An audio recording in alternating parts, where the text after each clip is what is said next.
Hey budget gardeners, Vita Loki here. Join me today as we talk about how, when, and why to fertilize or water your winter sown seedlings. So let's go.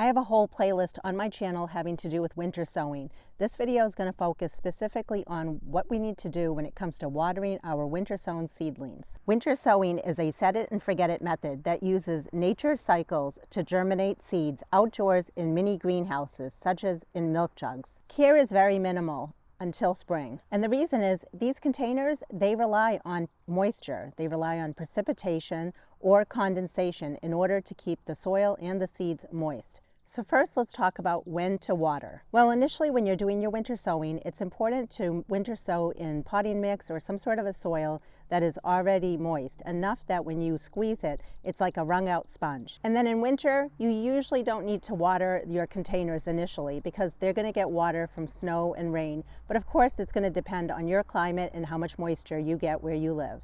But the big thing I like to do is what I call the condensation test. If you see condensation or water droplets or any sort of fog inside of your container, usually that means that it does not need to be watered. But that's not the only indicator I check for. There are a few others. For example, if I lift up my container and it feels very light, that's another indicator that I need to add water. Sometimes the soil will be a light brown color. That's yet another indicator. And then a final indicator that I can think of is when the soil is pulling away from the sides of the container.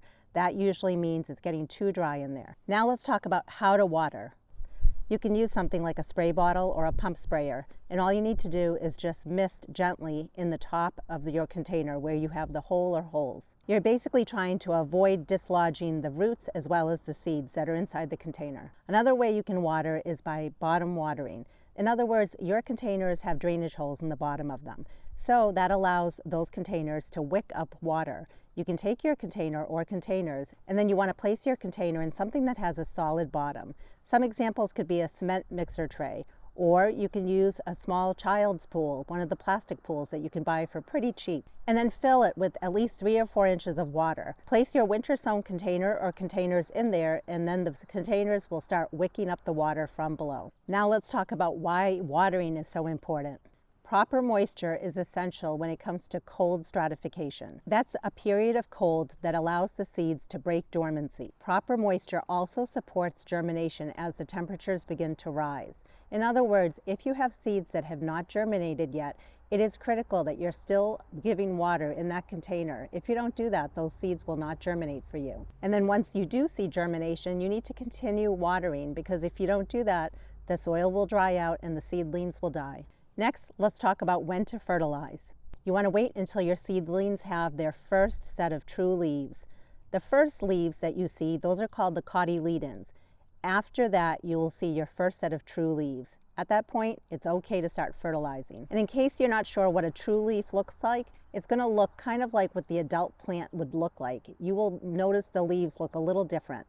And some people just like to wait until their seedlings are about 1 inch in height before they start fertilizing their seedlings. So it's really up to you. Now let's talk about how to fertilize your seedlings. You can use whatever fertilizer you like. The big thing is you don't want to give these tiny seedlings a full strength of fertilizer. You want to give a diluted strength, anywhere from 1/4 to 1/2 of what is written on the packaging. Some people like to use a water-soluble all-purpose fertilizer. Other people like to use an organic fertilizer. Again, it's really up to you. There are a couple of different ways you can fertilize your seedlings. I prefer to bottom water my seedlings with the diluted fertilizer mixed in.